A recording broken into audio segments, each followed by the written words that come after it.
Okay fine. পড়তে পারেন কিনা, শুধু পড়তে পারলে হবে। ওকে, তাহলে একটা জিনিস বুঝেন যে সেকেন্ড সেমিস্টার, তাই না?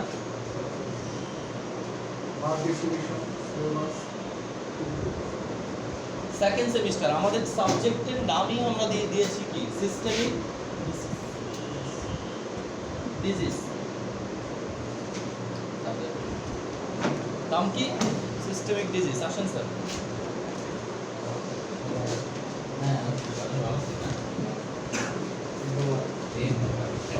আচ্ছা, তাহলে সিস্টেমিক ডিজিজ এটা থেকেই কিন্তু বোঝা যাচ্ছে যে আমরা মূলত পড়বোটা কি। এখানে দুইটা শব্দ দুইটা জিনিসকে ইন্ডিকেট করছে। ফার্স্ট সেমিস্টারে আমরা কি অ্যানাটমি ফিজিওলজি করছি। অ্যানাটমি ফিজিওলজিতে আমরা কি করছি? হিউম্যান বডির স্ট্রাকচার করছি, মনে আছে? হিউম্যান বডির স্ট্রাকচার যদি বায়োলজিক্যালি বলি, শুরু হচ্ছে কোথা থেকে? সেল থেকে। সেলের পরে কি করতেছি আমরা? টিস্যু। টিস্যুর পরে কি? অর্গান। অর্গানের পর অর্গানের পর কি?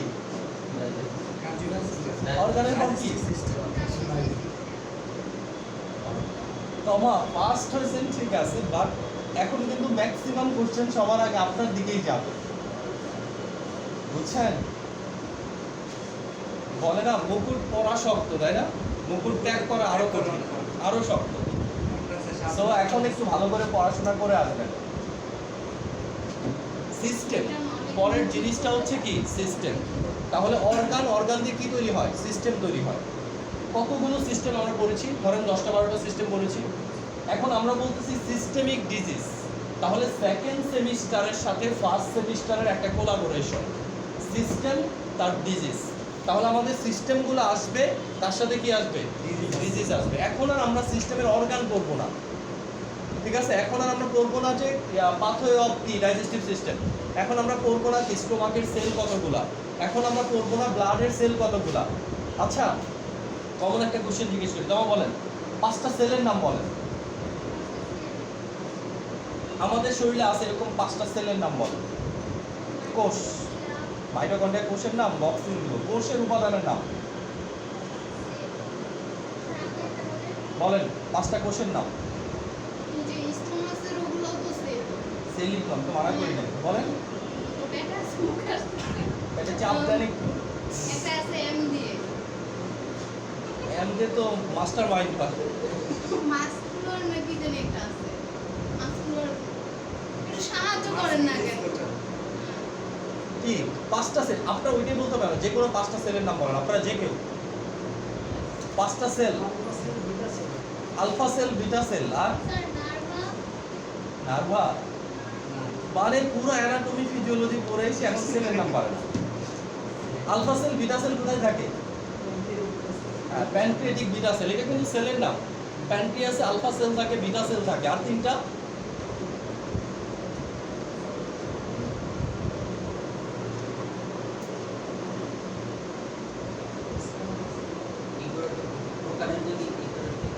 প্রোক্যারিওটিক ইউক্যারিওটিক সেলের প্রকার, সেলের নাম না, ঠিক আছে? সেলের প্রকার, এটা নাম না। সেলের নাম পারতেছেন না? আমরা ব্লাড পড়ছি না, মনে আছে আপনাদের? ব্লাড, ব্লাডের কম্পোজিশনটা মনে আছে? কে বলেন, সরি তোমা বলেন, ব্লাডের কম্পোজিশন কি?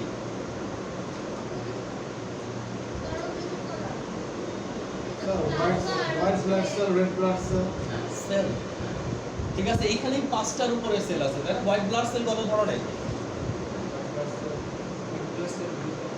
হোয়াইট ব্লাড সেল কত ধরনের? 2 ধরনের। কি কি? গ্রানুলোসাইট, এই গ্রানুলোসাইট। গ্রানুলোসাইট কয়টা? 3টা। কি কি? Neutrophil, eosinophil, basophil. ওইদিকে আছে কি? Monocyte, lymphocyte. এই 5টা ব্লাড সেলের নাম বলে কি সেল 5টা হয়ে যায়। আপনার মিনিমাম 15 থেকে 20টা সেলের নাম বলছেন। স্টোমাকের সেলের নাম বলছেন না? স্টোমাকে 4টা সেল আছে, mucus cell, peptic or chief cell, parietal cell, enterochromaffin cell. বোনের সেল বলছেন না? বোন সেলের নাম কি? Osteoblast, osteocyte, osteoclast. কার্টিলেজের সেল বলছেন না? কন্ড্রোসাইট, কন্ড্রোব্লাস্ট, ঠিক আছে? তাহলে এরকম করে প্রত্যেক অধ্যায়ে আমরা কিছু না কিছু সেল করছি। অথবা কি আমরা ডাইরেক্ট বলতে পারি নার্ভাস সিস্টেমের সেলের নাম কি? নিউরন। নিউরন কাকে বলে? নার্ভাস সিস্টেমের গঠন এবং কাজের একক কি? কিডনিটা নেফ্রন, তাহলে কিডনির সেলকে আমরা কি বলবো? নেফ্রন। নেফ্রন কিডনির সেল। এখন এগুলো যদি মনে না থাকে কেমন হবে? কিছু জিনিস মুখস্থ থাকবে না, কিছু জিনিস আপনাকে কি যা মুখস্থ আছে এটা থেকে রিয়ারেঞ্জ করতে হবে। ঠিক আছে, এখন যদি কিছুই মুখস্থ না থাকে তাহলে কি করবেন? রিয়ারেঞ্জের কোনো দরকারই নাই। ওকে, দেখেন সেকেন্ড সেমিস্টারে আমাদের যে ডিজিজটা আমরা পড়বো এটা কিসের জন্য পড়বো? থার্ড সেমিস্টারের জন্য। থার্ড সেমিস্টারে যে আমরা কি করবো? ফার্মাকোলজি, ওষুধ পড়া শুরু করবো। যদি আপনি ডিজিজ ভালো না পারেন, অ্যানাটমি ফিজিওলজি ভালো না পারলে যেমন ডিজিজ খারাপ হবে, ডিজিজ ভালো না পারলে তেমনি ফার্মাকোলজিও কি তুলনামূলকভাবে খারাপ হবে। ঠিক আছে, আপনি মজাই পাবেন না। আবার যদি আপনি এগুলো পারেন তাহলে কি অবশ্যই মজাটা পাবেন। আর mark distribution same. Okay, mark ডিস্ট্রিবিউশনটা same, first semester, second semester, third semester same. কি হবে? Semester final 60, class test 20, class attendance 10, course viva 10। এখানে এইটা এবং এটা সবসময় কি প্রায়র। এইটা এবং এটাতে ফেল করলে ফেল, আর কোনো কথা নাই। যদি আপনি কোর্স ভাইভা না দেন বা কোর্স ভাইভা ফেল করেন ফেল, যদি আপনি সেমিস্টারে ফেল করেন ফেল। পাস মার্কস কত? 40%। অর্থাৎ 60-এ পেতে হবে কত? 24, 10-এ পেতে হবে কত? 4।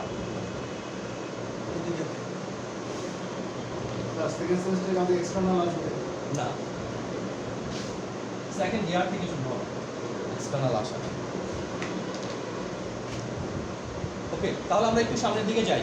ঠিক আছে, তাহলে আমাদের মূল জিনিসটা হচ্ছে কি? Systemic disease.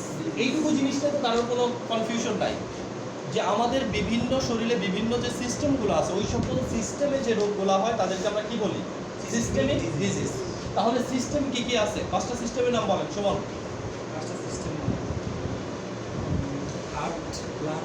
হার্ট, লাংস, অর্গানের নাম sir. System, digestive system. Digestive system কি কাজ করে? ডাইজেস্টিভ আমাদের খাদ্য, গ্রহণকৃত খাদ্য যার মাধ্যমে পরিপাক হয় তন্ত্র এবং দিয়ে দেহ থেকে বের হয়ে যায়। সেটাকে digestive system. Digestive system okay, আর আমাদের শরীরে আর কোনো সিস্টেম নাই? আছে। বলেন। মুখ বন্ধ, যাকে ধরছি সে বলেন। আর কি? আপনি বলেন স্যার। আরো 4টা সিস্টেমের নাম বলেন। রেসপিরেটরি সিস্টেম কাজ কি? একদম ফার্স্ট সেমিস্টারে পাঠিয়ে দিবা, আবার একদম ফার্স্ট সেমিস্টারে। এমনি তো ফার্স্ট সেমিস্টারে জানি হিসাবে, ঠিক আছে। পরের ব্যাচ কিন্তু ফার্স্ট সেমিস্টার আছে, এই ব্যাচে ক্লাস করা বন্ধ করতে পরের ব্যাচে পাঠিয়ে দিই। স্যার আপনি বলেন সিস্টেমের নাম বলেন আরো। স্যার আপনি সিস্টেমের নাম বলেন। Immune system. ইউরিনারি সিস্টেম কাজ কি? ইমিউন সিস্টেম হলো কাজ হলো যে আমাদের যে পানি কান্নায় সাহায্য করে। আর কি সেটাই কান্নায় সাহায্য করে, কান্নায়। তাহলে পানি রিলেটেড তো কত কি আছে? ইউরিনারি সিস্টেমের কাজ বলেন 1 নাম্বার।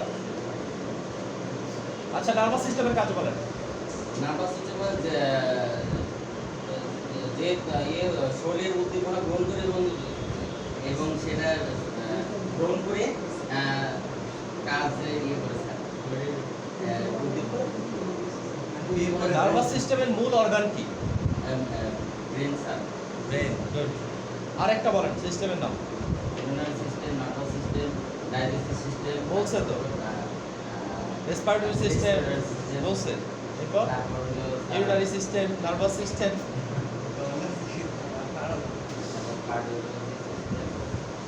কার্ডিওলজি সিস্টেম না। কি নাম? সিস্টেমের নাম কি? কার্ডিওভাস্কুলার। Cardiovascular system. কি আলোচনা করা হয় এতে? এটা হলো এখানে স্যার হলো কার্ডিওভাস্কুলার শব্দ হচ্ছে হার্ট আর ব্লাড ভেসেল। ব্লাড ভেসেল এগুলো নিয়ে। Heart, blood vessel. মূলত এটা কি নিয়ে আলোচনা করে? ফাংশনটা কি? সমস্ত শরীরের রক্তটাকে সার্কুলেটেড অবস্থায় রাখে। কার্য সঞ্চালন হয়, বাকি সংগঠন তন্ত্র বা 5টা সিস্টেমের নাম বলতে 4 জন লাগে। আরেকটা হচ্ছে এন্ডোক্রাইন সিস্টেম। এন্ডোক্রাইন সিস্টেম কি নিয়ে আলোচনা করে? এন্ডোক্রাইন সিস্টেম হরমোন নিয়ে আলোচনা করে। গুড। এরপর বলেন আর কি সিস্টেম আছে? আরো 2টা সিস্টেমের নাম বলেন।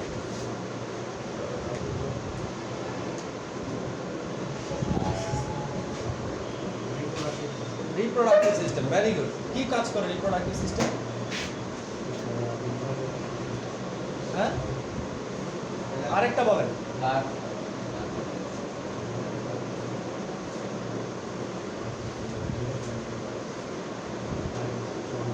স্যার বলেন তো এই প্রোডাক্টিভ সিস্টেম কেন মাস্কুলোস্কেলিটাল সিস্টেম নেই? মাসলের ঠিক আছে, মাস্কুলোস্কেলিটাল সিস্টেমটা আছে আমাদের, ইন্টিগুমেন্টারি সিস্টেম আছে, ইমিউন সিস্টেম আছে, লিম্ফ্যাথেটিক সিস্টেম আছে। তাহলে আপনি সিস্টেম বললে সিস্টেমে শেষ নাই, হ্যাপাটোবিলিয়ারি সিস্টেম আছে।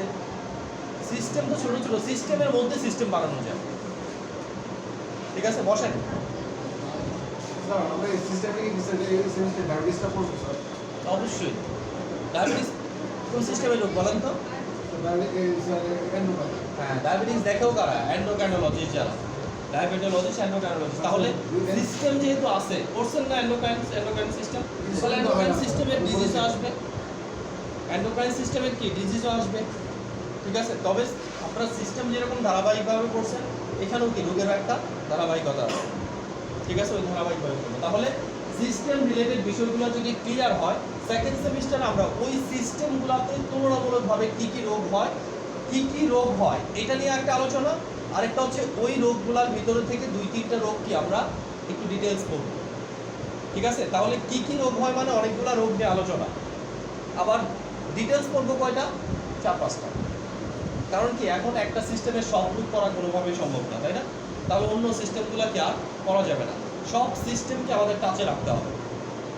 ওকে, তাহলে সিস্টেম তো চলে গেল, এখন চলে আসলেন ডিজিজ। ডিজিজ হচ্ছে ফার্স্ট সেমিস্টারের প্রথম পড়া। তাহলে আমরা যদি বলি হোয়াট ইজ ডিজিজ, ডিজিজ কাকে বলে, অ্যান্সার কি হবে? ডিজিজ হচ্ছে রোগ, মানে ডিজিজের বাংলা হচ্ছে রোগ। ঠিক আছে, বাংলা না, কাকে বলে যদি বলি আমরা? এর মধ্যে বিভিন্ন ধরনের রোগ হ্যাঁ, দেহের মধ্যে বিভিন্ন ধরনের রোগ হয়, তাকে রোগ বলে। Absent of different absence of different hormone, hormone, absence of different hormone হলে রোগ হয়ে যাবে, অন্য কোনো কারণে রোগ হবে না। ফাংশন সিস্টেমের যে কোনো একটা জিনিস কাজ যদি না করে প্রপারলি, সেটাকে আমরা রোগ বলি। আচ্ছা, তার মানে আমরা যদি সহজভাবে বলি যে ফার্স্ট সেমিস্টারে আমরা যা পড়ছি, যেমন ফার্স্ট সেমিস্টারে আমরা হিমোগ্লোবিন পড়ছি, আপনাদের মনে আছে? কমন এক্সাম্পল এটা, হিমোগ্লোবিন পড়ছি ফার্স্ট সেমিস্টারে। তোমার বলেন হিমোগ্লোবিন কাকে বলে? দেখেন, এখন আমরা একটা কথা মনে রাখেন, ফার্স্ট সেমিস্টার আপনার কাছে এখন একটা চ্যাপ্টার, ফার্স্ট চ্যাপ্টার, ওই চ্যাপ্টারটা পড়ে আসছেন, এখন সেকেন্ড চ্যাপ্টার থেকে আমরা শুরু করছি। তার মানে ওই চ্যাপ্টারের বিভিন্ন জিনিস কি আপনাকে বারবার লাগবে। তারপরে আপনাকে বলেন কি?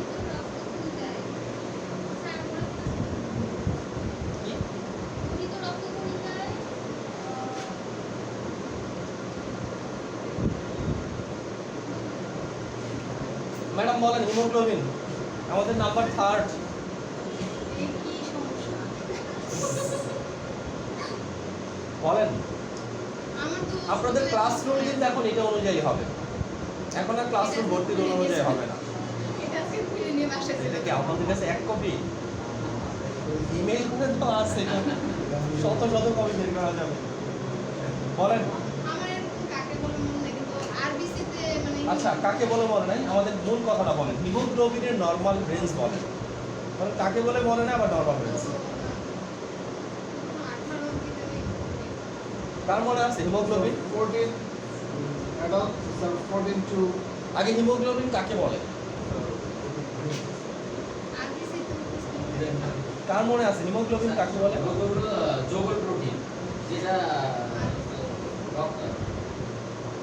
রক্তকণিকাতে উপস্থিত অক্সিজেন কার্বন ডাই অক্সাইড প্রবাহিত করে এবং হিমোগ্লোবিন তারপর রক্ত লাল দেখায়। তারপরে হিমোগ্লোবিন হচ্ছে একটি কনজুগেটেড বা যুগল প্রোটিন, যারা রক্তের আরবিসিতে উপস্থিত থেকে অক্সিজেন এবং কার্বন ডাই অক্সাইড পরিবহনে সাহায্য করে।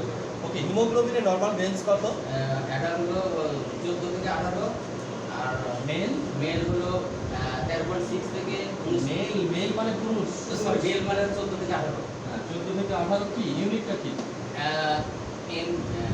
মিলিগ্রাম ডিএল, গ্রাম পার ডেসিলিটার। সরি। এরপরে ফিমেল ফিমেল হলো স্যার 13.6 থেকে 19, 12, 20, 16, আর হলো 13.6 থেকে 19.6। 13 থেকে 19। ওকে, চাইল্ড ওটা আমরা ধরতেছি না, আমরা চাইলে যাবো না, আমরা কি মেল আর ফিমেল পর্যন্ত থাকি। আমার বাবার 5 ছিল রক্ত দিতে হয়েছে। 5 এ থাকলে তো রক্ত দেওয়া বাধ্যতামূলক, ঠিক আছে, ইন কেস অফ সিভিয়ারিটি। আমরা ক্লিনিক্যালি পড়বো, এই যে এখন করতেছি না, এটাকে ক্লিনিক্যালি 3 ভাগে ভাগ করা হয়। অ্যানিমিয়াকে আমরা যখন রোগটা পড়বো তখন বলবো অ্যানিমিয়াকে। এর ভিতরে একটা হচ্ছে কি 9 থেকে 12, তাহলে 9 থেকে 12-র মধ্যে যদি থাকে আমরা চিন্তা করব ট্যাবলেট, ক্যাপসুল, বিভিন্ন ওষুধ, বিভিন্ন খাদ্য, এটা দিয়ে কি তার অ্যানিমিয়াটা সারানোর জন্য। যদি 9 থেকে 6-এর ভিতরে থাকে, ঠিক আছে, 9 থেকে 6-এর ভিতরে থাকে, তাহলে ইনজেকশন আইটেম যদি ব্যবহার করা হয় ইনজেকশন আইটেম ব্যবহার করব, ঠিক আছে। যদি ব্লাড দেওয়ার প্রয়োজন হয় ব্লাড দিব, যদি 6-এর নিচে নেমে যায় ব্লাড অবধারিত দিতেই হবে, ঠিক আছে। এখানে আমার অপশন আছে যে আমি আয়রন ইনজেকশন ব্যবহার করতে পারি, স্যালাইন ব্যবহার করতে পারি, অন্য কোনো একটা অপশন আছে। বাট যখন আমার 6-এর নিচে নেমে যাবে সবার আগে ফার্স্ট অপশন হবে রক্ত দিতে হবে। 2 নাম্বার অপশন কি অন্য এটা মেনটেন করার জন্য কি করা দরকার সেটা করতে হবে, ঠিক আছে। এটা আমরা করবো রোগে, বাট এখন আপাতত রোগ করার আগে আমাদের মনে রাখতে হবে এটা হচ্ছে কি নর্মাল কন্ডিশন, তাই না। যদি আপনার এই পরিমাণ হিমোগ্লোবিন রক্তে থাকে কোনো রকম সমস্যা কোনোদিন আপনার হবে না, ঠিক আছে। বা হিমোগ্লোবিনের পরিমাণ যে কোনো কারণে যদি 14 থেকে কমে যায়, 12 থেকে কমে যায়, তাহলে কি এটা একটা স্বাভাবিক কন্ডিশন ছিল না? এটা কি একটা স্বাভাবিক কন্ডিশন, তাই না? আমরা অ্যানাটমি ফিজিওলজিতে কি পড়ছি? Normal condition of our body, তাই না? অ্যানাটমিক্যাল অ্যান্ড ফিজিওলজিক্যাল নর্মাল কন্ডিশনটা পড়েছি। এখন আমরা পড়বো প্যাথোফিজিওলজিক্যাল কন্ডিশন। তাহলে প্যাথোফিজিওলজিক্যাল কন্ডিশন করার জন্য আমাকে নর্মাল কন্ডিশনটা সবার আগে জানতে হবে। নর্মাল কন্ডিশন কি আমি মুখস্থ করে আসছি, হিমোগ্লোবিন থাকে 14 থেকে 18। এখন একটা ছেলে মানুষ তার হিমোগ্লোবিন আছে কত 10, তাহলে এটা একটা রোগ। নর্মাল কন্ডিশন থেকে নিচে নেমে আসছে মানে কি অ্যাবনর্মাল,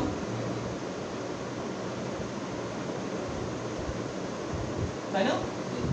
নর্মাল থেকে নিচে নেমে আসছে কি অ্যাবনর্মাল না?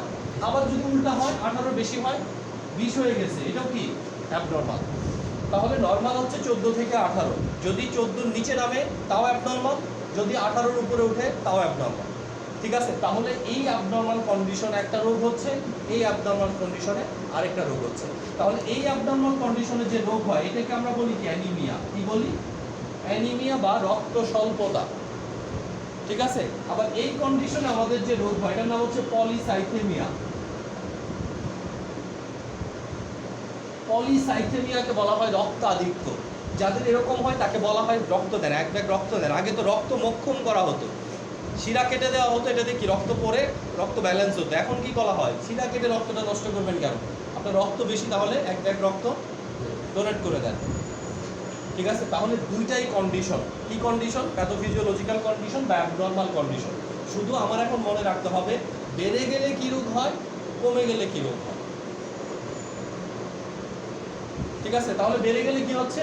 পলিসাইথেমিয়া। কমে গেলে কি হচ্ছে? অ্যানিমিয়া। তাহলে তো আমি রোগ ধরতে পারলাম, কিন্তু রোগের চিকিৎসা করতে পারবো? চিকিৎসা করতে পারবো না। কেন পারবো না? কারণ আমরা চিকিৎসা করি রোগের না, চিকিৎসা করি রোগের কারণে, ঠিক আছে। এখন এই মহিলার অ্যানিমিয়া কেন বা এই পুরুষের অ্যানিমিয়া কেন? ধরেন পুরুষের পাইলস আছে, পাইলস থাকার কারণে পায়খানা করতে গেলেই তার কি পর্যাপ্ত ব্লিডিং হয়, তাহলে ব্লিডিং হওয়ার কারণে তার শরীরের অ্যানিমিয়া কমে গেছে। এখন আপনার কাছে আসছে, আপনি দেখতেছেন চোখ ফ্যাকাশে, আরে অ্যানিমিয়া হয়ে গেছে, খালি আয়রন ট্যাবলেট দিচ্ছেন, ফলিক অ্যাসিড দিচ্ছেন, ইনজেকশন দিলে কমবে, যে পর্যন্ত তার পাইলস ভালো না করা হয়। তাহলে রোগের কারণ কি? পাইলস। তাহলে পাইলসটাকে আমার কি করতে হবে? আগে ভালো করতে হবে, তাহলে অ্যানিমিয়া এমনি ঠিক হয়ে যাবে। একটা মেয়ের অ্যানিমিয়া হচ্ছে, ধরেন তার মানে কি এক্সেসিভ মেনস্ট্রুয়াল সাইকেল হচ্ছে, তাহলে এক্সেসিভ মেনস্ট্রুয়াল সাইকেলের কারণে তার অ্যানিমিয়া হচ্ছে। এখন আপনার কাছে আসছে, আপনি অ্যানিমিয়ার চিকিৎসা করতেছেন, অ্যানিমিয়ার চিকিৎসা করলে কি ভালো হবে? যে কারণে অ্যানিমিয়াটা হচ্ছে সেই কারণে চিকিৎসা করতে হবে। এখন আমার শরীরে আয়রনের অভাব, আয়রনের কারণে কি হচ্ছে? অ্যানিমিয়া হচ্ছে। তাহলে আয়রনের চাহিদা ফিল আপ করে দিলে কি হবে?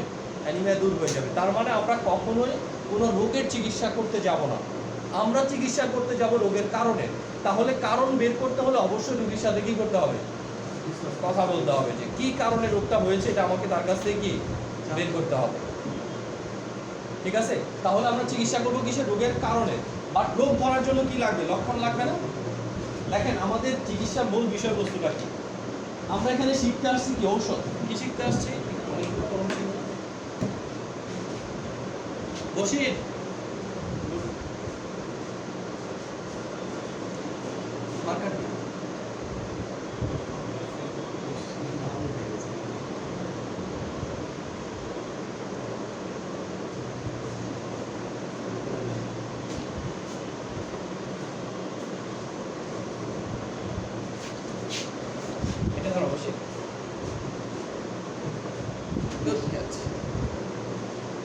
আচ্ছা দেখেন, এটা হচ্ছে আমাদের একটা রোগ। যখন আমাদের শরীরে কোনো রোগ হয় তখন কি প্রকাশ পায়? যখনই রোগটা হবে এই রোগের কিছু লক্ষণ থাকবে, তাই না? যে রোগী হোক, আমার শরীরের টেম্পারেচার বেড়ে গেছে, এটা একটা অস্বাভাবিক কন্ডিশন না?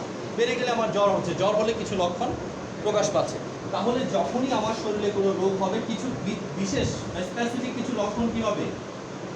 প্রকাশ পাবে। তাহলে রুগী আমার কাছে কি নিয়ে আসবে? লক্ষণ নিয়ে আসবে, যেমন মাথা ব্যথা, বুক ব্যথা, তারপর কি শ্বাসকষ্ট, যা আছে এই সবগুলো কি লক্ষণ। তাহলে রুগী আমার কাছে আসবে কি নিয়ে? লক্ষণ নিয়ে। লক্ষণ নিয়ে যখন রুগী আমার কাছে আসবে তাহলে এইটা এই দিক দিয়ে যাচ্ছে, তাই না? লক্ষণ নিয়ে রুগী আপনার কাছে আসতেছে, তাহলে এই লক্ষণগুলো শুনে আপনি কি করবেন? রোগ ডিটেক্ট করবেন। যদি লক্ষণ শুনে রোগ নিশ্চিত না হতে পারেন, প্যাথোলজিক্যাল টেস্ট দিবেন, ঠিক আছে? তাহলে লক্ষণ দিয়ে আমরা রোগ নির্ণয় করতেছি। এরপরে আসবে চিকিৎসা। রোগ নির্ণয়ের পরে কি আসবে? চিকিৎসা, তাই না? কারণ ডাক্তারদের প্রেসক্রিপশন যদি এরকম হয়, এটা যদি ডাক্তারের নাম থাকে, এটা যদি পেশেন্টের নাম থাকে, এখানে দুইটা ভাগ থাকে না? এখানে কি থাকে? আরএক্স থাকে না? এখন ডাক্তার কি আসার সাথে সাথে আরএক্স লেখা শুরু করে, নাকি আগে সিসি ও এগুলো পূরণ করে? তার মানে আগে কি করতে হবে? রোগ নির্ণয় করতে হবে।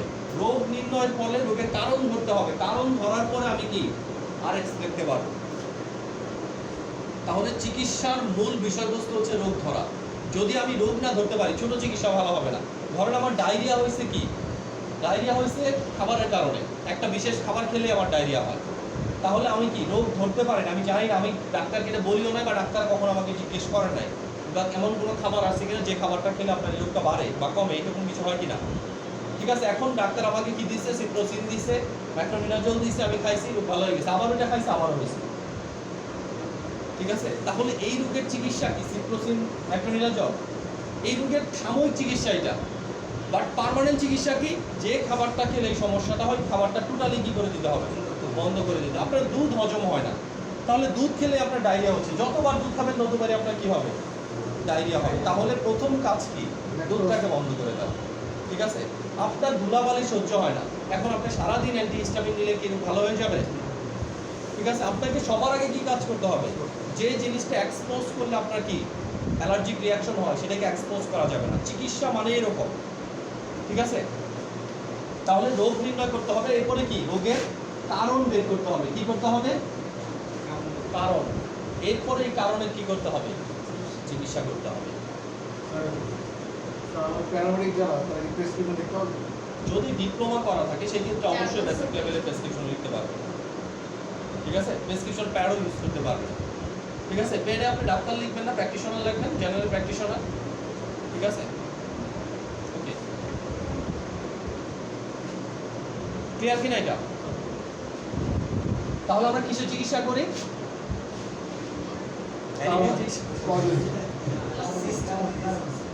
চিকিৎসা করি কিসে? রোগের কারণে, ঠিক আছে। আর আমরা রোগ নির্ণয় করি কি দিয়ে? লক্ষণ দিয়ে এবং প্যাথোলজিক্যাল টেস্ট দিয়ে, তাই না? তাহলে লক্ষণ দিয়ে আমরা রোগ নির্ণয় করব, কারণ দিয়ে আমরা চিকিৎসা করব সবসময়। তাহলে রোগের দুইটা জিনিস তো আমার জানাই লাগবে, রোগের লক্ষণ কি, রোগের কারণ কি। রোগের লক্ষণ কি, রোগের কারণ কি। 3 নাম্বার, রোগ কি, রোগের চিকিৎসা কি, তাই না? তাহলে রোগের লক্ষণ জানা লাগবে, রোগের কারণ জানা লাগবে, রোগের চিকিৎসা জানা লাগবে। এরপরে তাহলে এখানে আমরা খুব ভালো করে কি শিখবো? লক্ষণ কি, কারণ কি, চিকিৎসা প্রাথমিকভাবে এখানে শিখবো, তবে চিকিৎসার ম্যাক্সিমাম জিনিসই যাবে 3rd সেমিস্টারে। তাহলে এইটুকু পর্যন্ত যদি শিখতে চান আপনাকে এই দুইটা কি ক্লিয়ার রাখতে হবে। এতটুকু ক্লিয়ার কিনা? আচ্ছা, ব্লাড প্রেশার কাকে বলে? তোমার বলেন।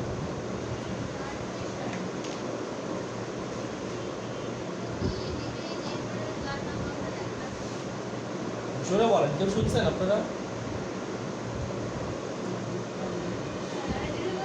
হ্যাঁ, আরো জোরে বলেন।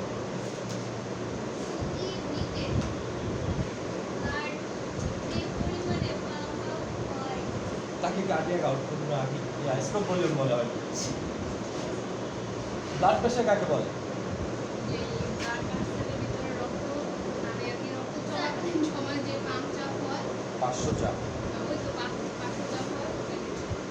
আচ্ছা, তার মানে আমরা সহজভাবে যদি বলি, যে ব্লাড ভেসেলের ভিতর দিয়ে ব্লাড প্রবাহের সময় ভেসেল ওয়ালে ব্লাড যে কি 500 চাপ দিচ্ছে, 500 চাপ, ঠিক আছে, তাকে কি বলে? ঠিক আছে, ব্লাড প্রেশার বলে। এখন কথা, ব্লাড প্রেশার কত প্রকার? 4 প্রকার। কি কি? মেইন নাকি 4 নাম্বারটা পরে পালস আর অ্যাথলিস কি ব্লাড প্রেশার? সিস্টেমিক আমরা যে ব্লাড প্রেশার মাপেন না আপনারা, প্রেশার মাপলে আমরা দেখি কি কারণ হচ্ছে 110/80। কোনটা কি প্রেশার? ডায়ালিস্টিক একটা সিস্টেমিক ঠিক আছে, সিস্টোলিক প্রেশার, ডায়াস্টোলিক প্রেশার। তার মানে কমটা কি ডায়াস্টোলিক, বেশিটা কি সিস্টোলিক। এইটুকু তো আমরা বলেছি, তাই না? এই দুইটা জানা থাকলে আমরা পালস প্রেশার বের করতে পারি, মিড প্রেশার বের করতে পারি। বাট আমাদের ওইটা লাগবে না, ওই দুইটা আমাদের লাগবে কি সিস্টোলিক আর ডায়াস্টোলিক প্রেশার। এখন কথা হচ্ছে সিস্টোলিক আর ডায়াস্টোলিক প্রেশারের নরমাল রেঞ্জ কত? 80 120 রেঞ্জ, আমরা যখন রেঞ্জ বলবো তখন কত? 2 থেকে 5, তাই না? এটা তো এভারেজ ভ্যালু হয়ে গেল না। রেঞ্জ কত? জোরে বলা যায় না, ভাত খেয়ে আসেন নাই, কিছুক্ষণ আগে না মিষ্টি খাওয়াইলাম।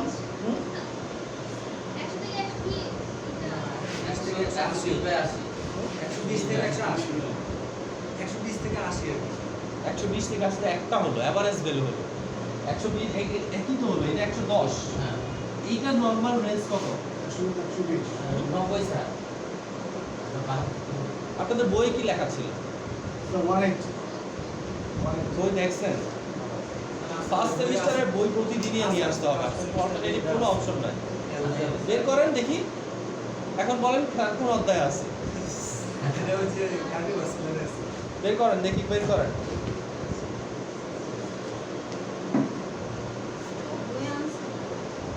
কার্ডিওভাস্কুলার রক্তের পরে স্যার আমাদের ফিজিওলজি স্যার শেষ পর্যন্ত লাগবে স্যার ফার্স্ট সেমিস্টার। আপনি যদি মেডিকেল সায়েন্সে থাকেন লাগবে। অ্যালফাবেট শিখছেন না 1 2 ঠিক আছে, এখনো মানে মরার আগের দিন লাগবে আপনার, ঠিক আছে, না হলে লিখবেন কিভাবে? কত আছে? 100 থেকে 140 আর আছে 100 to less than 140, 100 to less than 140, এটা নরমাল রেঞ্জ। তাহলে 100 থেকে 140 এর নিচে যদি থাকে এটা স্বাভাবিক। আর পরেরটা হচ্ছে 60 to less than 90, যদি 60 থেকে 90 এর মধ্যে থাকে। তাহলে এখানে কত আছে? 110, এখানে কত আছে? 80। ব্লাড প্রেশার কি আছে? উপরেরটা আছে 100 থেকে 140 এর মধ্যে, 110 কি 100 থেকে 140 এর মধ্যে না? আর 80 মানে কি 60 থেকে 90 এর মধ্যে না? তাহলে এটা কি একটা নরমাল ব্লাড প্রেশার? ঠিক আছে, যদি ব্লাড প্রেশার থাকে এরকম, হ্যাঁ নরমাল ব্লাড প্রেশার যদি থাকে এরকম 160/80, সিস্টোলিকটা বেশি। তাহলে systolic blood pressure high, diastolic blood pressure normal, এটা আইসোলেটেড সিস্টোলিক হাইপারটেনশন। ঠিক আছে, তার মানে আমি এটা যে বেড়ে গেছে কখন থেকে বেড়ে যাওয়াটা ধরবো, এটা কিন্তু ইম্পর্টেন্ট। যখন 140 হচ্ছে, এটা মানে 140 এর উপরে হয়ে যাচ্ছে, তখন থেকে কি হাইপারটেনশন। তার আগে কিন্তু আমরা হাই প্রেশার বলবো না, ঠিক আছে। আবার লো প্রেশার কখন বলবো? এই যে এখানে বললাম 100, যদি 100 থেকে নিচে নেমে যায়, 60 থেকে নিচে নেমে যায়, তাহলে লো প্রেশার। একজন ব্যক্তি প্রেশার আছে কত? 110/50, কি বলবেন এটাকে? একটা তো লো আছে, তার মানে এটা লো প্রেশারই। স্যার আমার ছিল স্যার 180/120 যদি আপনার 180/120 থাকে, তার মানে এটা কি আমরা পড়বো সিভিয়ার হাইপারটেনশন। স্যার হাসপাতালে কমপ্লিট এখন ওষুধ খেয়ে 540 বাই যাবে। ঠিক আছে, তাহলে এটা সিভিয়ার হাইপারটেনশন। এরপরের ধাপই হচ্ছে কি ইমার্জেন্সি। এরপরের ধাপে কি, যদি কারো হাইপারটেনশন 210, এদিকে কত 150, মানে 130 থেকে 150 এর মধ্যে হয়, এটাকে বলে ইমার্জেন্সি। এরপরে রুগী কি করে? স্ট্রোক করার সম্ভাবনা থাকে। ঠিক আছে, আমাদের এইখানে একটা রোগী আসছে, আমাদের স্টুডেন্ট, তার ব্লাড প্রেশার যখন আমি মাপছি তখন দেখি 210/110। সে বাসা থেকে এই পর্যন্ত আসছে, তার কয়েকদিন থেকে খারাপ লাগতেছে। এবং স্যার যদি আমি হাসপাতালে আমি বুঝতে পারছি না আমার এখানে কিছু একটা আছে হোয়াট ক্যান টক একটা কথা আছে না, বুঝতে পারতেছি 3 দিন স্যার আইসিইউতে ছিল। যাই হোক, এখন কথা হচ্ছে এই সকল জিনিস আমরা বুঝবো। দেখেন, এমন না যে আমাকে অনেক মানুষের চিকিৎসা করতে হবে। অ্যাটলিস্ট আমি যদি বুঝি ব্লাড প্রেশার সম্পর্কে, তাহলে আমার ফ্যামিলিতে অনেক মানুষকে স্ট্রোক থেকে আমি কি করতে পারবো, ঠেকাতে পারবো। আমি যদি ইমার্জেন্সি ম্যানেজমেন্ট অফ হাইপার টেনশনটা বুঝি, তাহলে আমার বয়স্ক কারোর বা রেগে গেলে আমি নিজেও কি হাইপারটেনসিভ ইমার্জেন্সি সম্পর্কে যদি আমার ধারণা থাকে, তাহলে কি আমি নিজেকে কি করতে পারবো, সেভ করতে পারবো। বাট আপনি যদি না পড়েন, না শিখেন, আলটিমেট কোনো লাভ নেই, তাই না?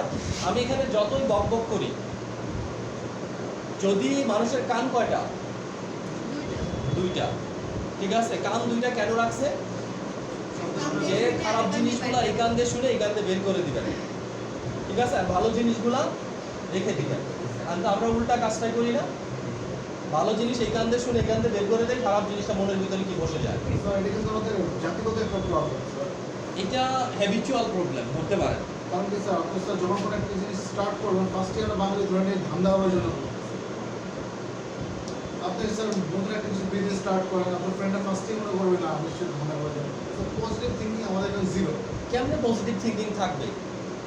আমরা ছোটবেলা থেকে বলছিলাম না, 19 বার না শোনার পরে একবার হ্যাঁ শুনছি। আমরা পজিটিভিটি ডেভেলপ করবে কিভাবে?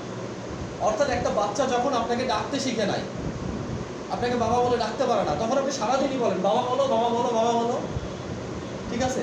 যখন সে বাবা বলা শুরু করে, এত বেশি কথা বলো কেন, এত এত ডাকো কেন, এটা করো কেন, সব না। তখন সে খেলতে যাবে, খেলা যাবে না, পড়তে বসবে, এখন পড়ার সময় হলেও সারাদিন ঘুরে ফিরে এখন পড়তে বসছো, মানে যা বলবে নেগেটিভ একটা কথা। টিভি দেখবে না, টিভি দেখা যাবে না, টিভি দেখলে নষ্ট হয়ে যাবে, মোবাইল ধরা যাবে না, মোবাইল ধরে নষ্ট হয়ে যাবে। যেটা করবে সেটাতেই না। কারণ কি, ওকে আমি আমার পছন্দ অনুযায়ী চালাতে যাচ্ছি, ঠিক আছে? আর আমার পছন্দটা আমার লেভেলের, কিন্তু ও এই লেভেলেরটা নিতে পারবে কিনা, এতটুকু বুদ্ধি শুদ্ধি আমার ভিতরে কোনোদিনও কি ডেভেলপ করবে না, ঠিক আছে? আমি যে ওর সাথে মিশবো ওর লেভেল থেকে, এটা আমার মাথায় ডেভেলপই করবে না, ঠিক আছে? আমি সবসময় আমার জায়গা থেকে দেবো, এটা খারাপ, এটা ভালো, এটা আমি বুঝি, ও কি বুঝি, আমি ওই বয়সে বুঝছি, ঠিক আছে? মনে করেন একটা কাঁচের গ্লাস ভেঙে গেছে, কানের ভিতরে দুটো থাপ্পড় দিয়ে তারপরে অন্য কথা। তার মানে বুঝেন যে আমরা নিজেরাই কি তৈরি না তাদেরকে মানুষ করার জন্য বা তাদেরকে ওয়েল প্রিপারেড করার জন্য, কারণ আমরা নিজেরা ওয়েল প্রিপারেড না। সো এটাতে আহামরি কিছু না, এটা নেগেটিভিটি থাকবে আমাদের মধ্যে, ঠিক আছে? ওকে, এই যে এখানে আপনাদের দেখেন একসাথে ক্লাস করলেন কতজন, ঠিক আছে? একসাথে ক্লাস করলেন না?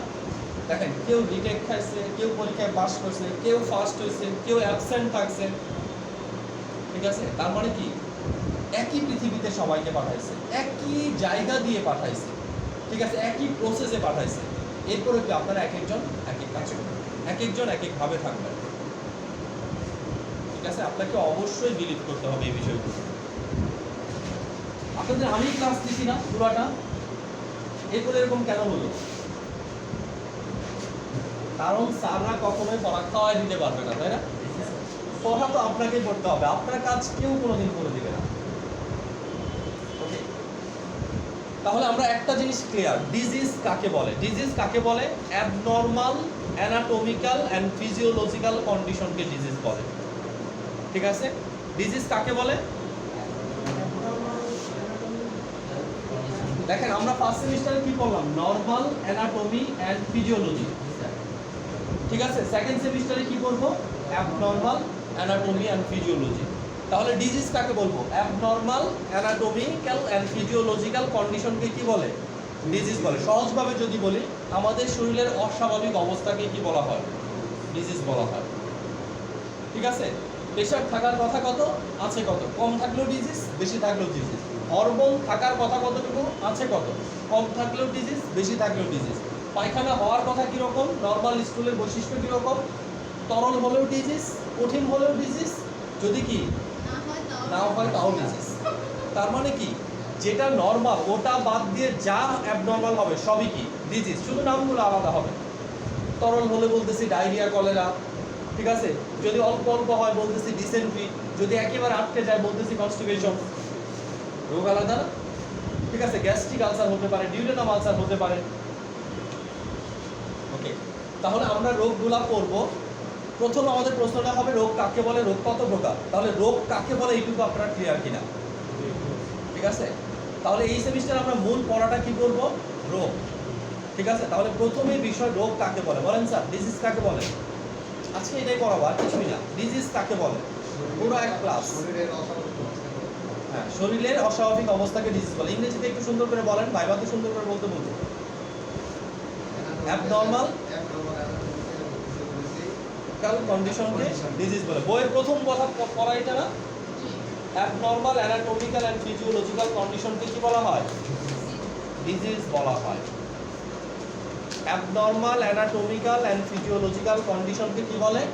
ডিজিজ বলে। স্যার আপনি বলেন, ডিজিজ কাকে বলে? অ্যাবনর্মাল অ্যানাটমিক্যাল এবং ফিজিওলজিক্যাল কন্ডিশন ডিজিজ বলে। ডিজিজ কাকে বলে? ডিজিজ কাকে বলে?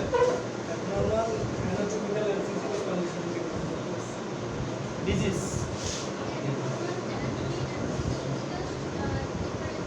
Difference K?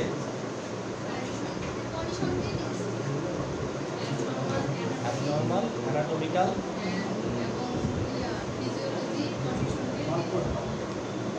abnormal anatomy and physiological condition के abnormal anatomy and physiological condition আমার না সবার। ঠিক আছে, আচ্ছা তাহলে ডিজিজ কাকে বলে নেক্সট ক্লাসে ধরলে পারবেন তো? ঠিক আছে, এখন আমি যদি বলি সিস্টেমিক ডিজিজ কাকে বলে, শুধু সিস্টেমটা লাগাই দিলে, তাহলে ওই সিস্টেমের অ্যাবনর্মাল অ্যানাটমিক্যাল অ্যান্ড ফিজিওলজিক্যাল কন্ডিশনকে ওই সিস্টেমের ডিজিজ বলবো। যেমন আমি বললাম ডাইজেস্টিভ সিস্টেমের ডিসঅর্ডার কাকে বলে, তাহলে ডাইজেস্টিভ সিস্টেমের অ্যাবনর্মাল অ্যানাটমিক্যাল অ্যান্ড ফিজিওলজিক্যাল কন্ডিশনকে কি বলবো? ডাইজেস্টিভ সিস্টেমের ডিসঅর্ডার। রেসপিরেটরি সিস্টেমে অ্যাবনর্মাল অ্যানাটমিক্যাল অ্যান্ড ফিজিওলজিক্যাল কন্ডিশনকে কি বলবো? Respiratory disorder. পারবো না এটা?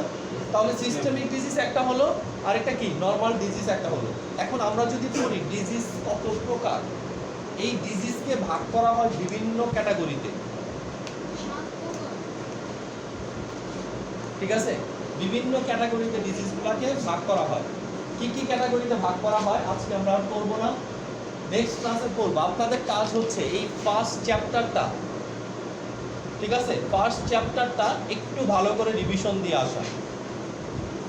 ডিজিজের ফার্স্ট চ্যাপ্টারটা একটু ভালো করে রিভিশন দিয়ে আসা। তার সাথে আপনাদের একটা অ্যাসাইনমেন্ট থাকবে।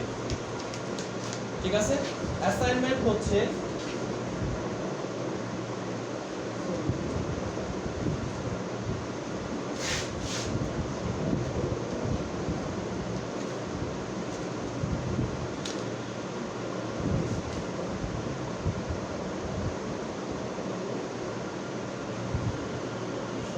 communicable, non-communicable, both are also bacteria.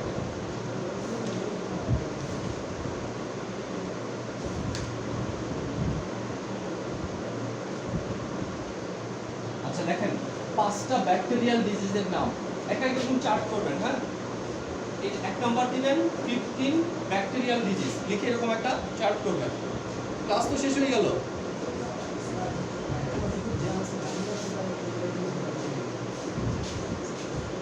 ঠিক আছে, তাহলে 15 ব্যাকটেরিয়াল ডিজিজ। এখানে আপনি তাহলে কি লিখবেন? এইভাবে লিখবেন, লিখে এক পাশে লিখবেন কি ডিজিজ, এক পাশে লিখবেন ব্যাকটেরিয়া। ঠিক আছে, তাহলে এক পাশে আমরা রোগের নাম লিখবো। যেমন রোগের নাম কি? টাইফয়েড। রোগের নাম কি? টাইফয়েড। তাহলে টাইফয়েড রোগের ব্যাকটেরিয়ার নাম কি? ব্যাকটেরিয়ার নাম হচ্ছে সালমোনেলা। Salmonella typhi. ঠিক আছে, তাহলে সালমোনেলা টাইফি হচ্ছে সালমোনেলার জীবাণুর নাম, আর টাইফয়েড হচ্ছে রোগের নাম। ঠিক আছে, এইভাবে 15টা ব্যাকটেরিয়াল ডিজিজ, যেমন pneumonia bacterial disease, cholera bacterial disease, তাই না? তারপরে কি আর কি টাইফয়েড আছে, প্যারাটাইফয়েড আছে, ডিপথেরিয়া আছে, সবগুলা কি ব্যাকটেরিয়াল ডিজিজ। আপনি যদি যক্ষার কথা চিন্তা করেন ব্যাকটেরিয়াল ডিজিজ, টিটেনাসের কথা চিন্তা করেন ব্যাকটেরিয়াল ডিজিজ, ডায়রিয়া না, cholera bacterial disease, bacillary dysentery bacterial disease, তাহলে আর রিউমেটিক ফিভার ব্যাকটেরিয়াল ডিজিজ। ওকে, তাহলে এই টাইপের 15টা নেটে সার্চ দিলে হবে লিস্ট অফ 15 ব্যাকটেরিয়াল ডিজিজ। ঠিক আছে, এখানে কোনো কষ্ট করার কিচ্ছু নাই। 15টা ব্যাকটেরিয়াল ডিজিজের নাম চলে আসবে, তার কি রোগের কি জীবাণুর নাম সহ। Our three does are 5. কোনটা? সবগুলাই 5 5 15 15, তার মানে এখানে টোটাল 40টা রোগের নাম লিখতে ফাঙ্গাল হবে। উপরে প্রোটোজোয়াল ফাঙ্গাল ছত্রাকজনিত 3টা রোগের নাম। আমরা যেখানে কিটোকোনাজল ফ্লুকোনাজল ইউজ করি, এখানে 5টা রোগের নাম, এখানে 5টা রোগের নাম। ম্যালেরিয়া কি টাইপের disease?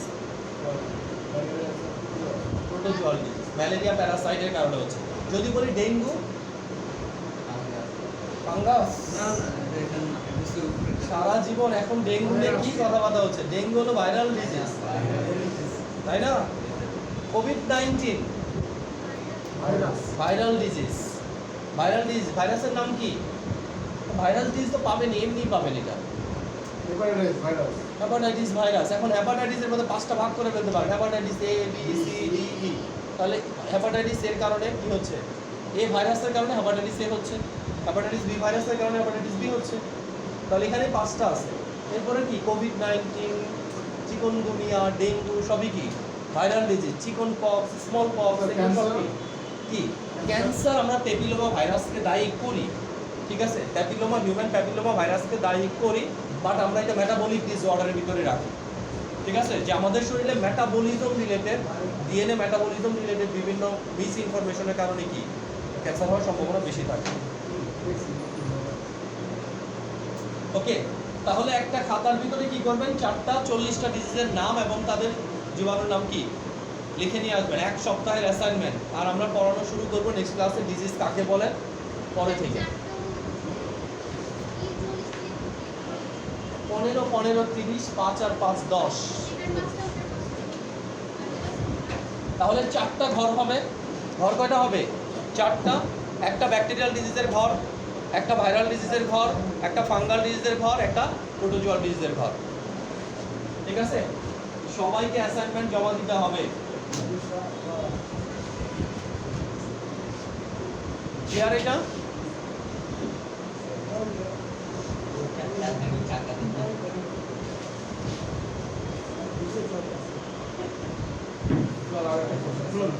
beside your voice the reference book reference বই মার্কেটে অসংখ্য, আপনি যে কোনো একটা বই কিনে নিতে পারেন। কি স্যার এটা বন্ধ করে নেন, ভিডিও বড় হয়ে যাবে। ঠিক আছে? একটা বড় ভিডিও দেখতে চাই। কি? আগে এটা পড়া শুরু করেন, মাঝখানে বলে দিবেন। ওকে।